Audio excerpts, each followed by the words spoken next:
Nobel Peace Prize. Way! Can you imagine? While receiving his prize for peace, he is a commander-in-chief of 2 major wars being fought right away. Tradition of world affairs.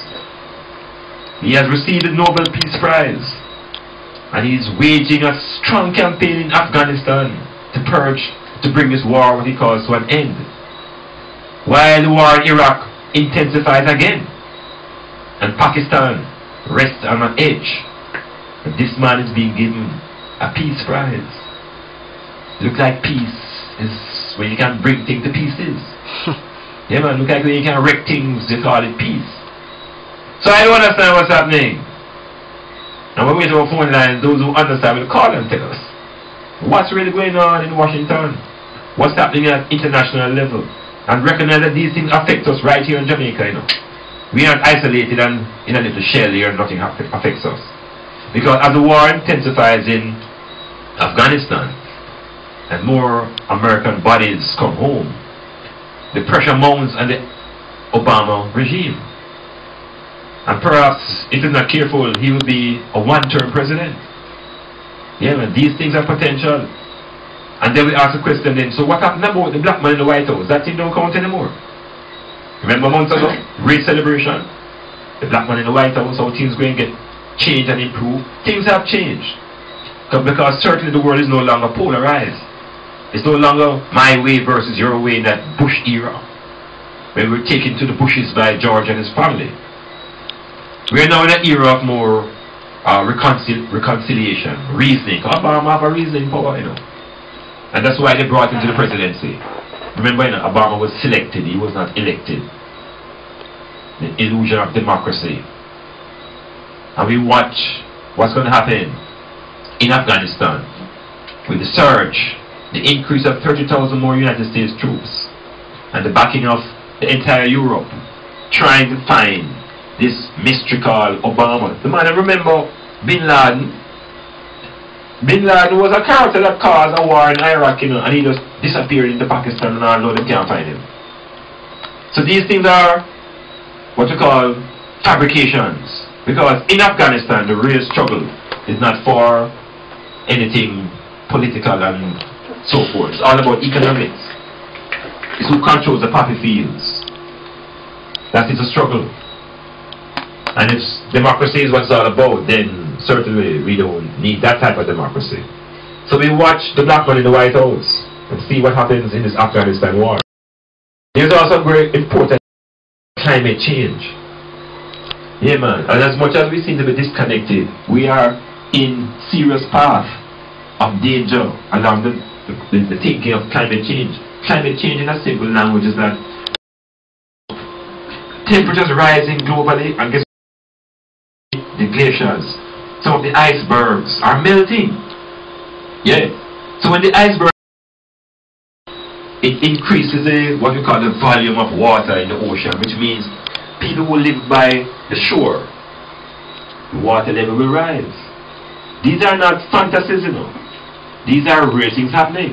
So we here in Jamaica, in the Caribbean, who live in these islands, are our governance and people in charge, looking ahead and making preparations. People who live in places like along Harbourview coast there, people who live along. Are we making any preparations along these lines? Are people being consciously alert that the water level can rise? These are some of the effects of climate change. And there are mass meetings taking place in Europe, asking the developed countries to cut down on emissions. These gases that create the problem in the atmosphere. These problems started from the 1800s. From the Industrial Revolution, Europe has been letting out pollution in the atmosphere. Now it's affecting everybody. And we here in Jamaica must be aware and recognize that maybe we need to start to look more inward and build our cities more inland and away from the coastline. These are real things that our plans must look into. So, that is climate change. We're looking at the Afghan war.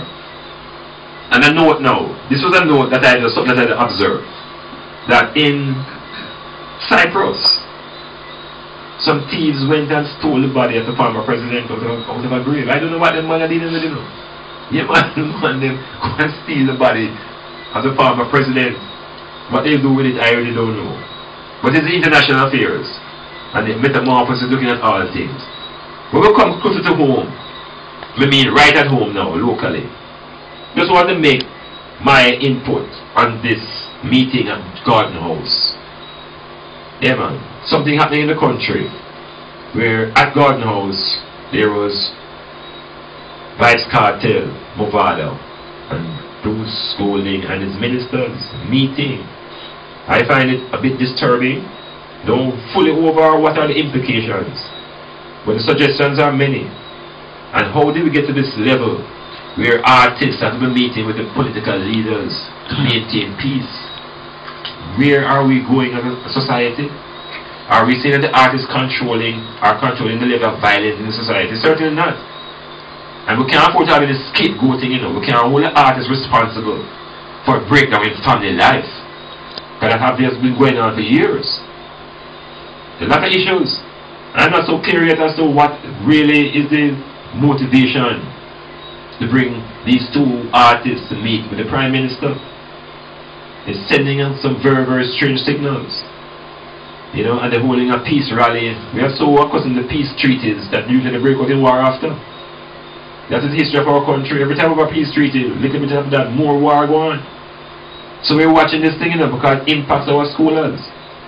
The scholars are becoming like the last generation politicians, the JLP, PNP. That is the virus thing in our society.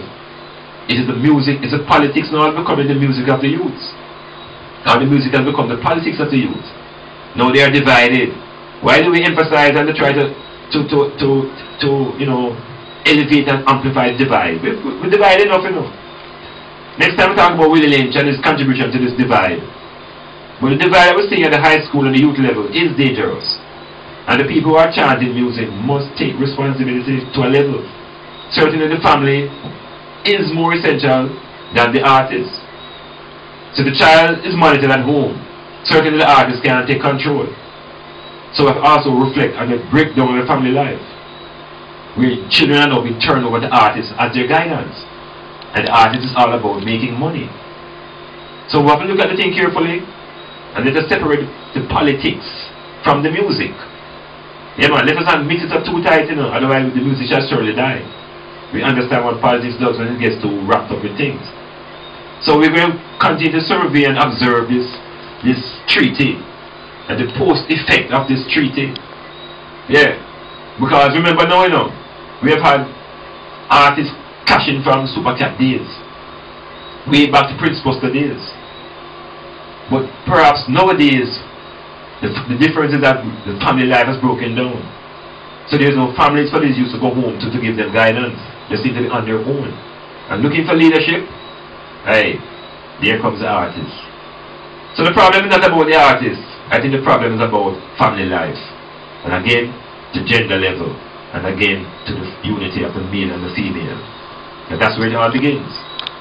So we could not create any more scapegoats about why we're experiencing this level of violence. Let us recognize that the IMF is about to sign an agreement with us that's going to tighten the economics much more, create more distress.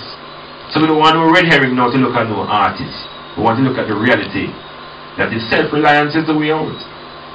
Where we can feed ourselves, yeah, where we can export.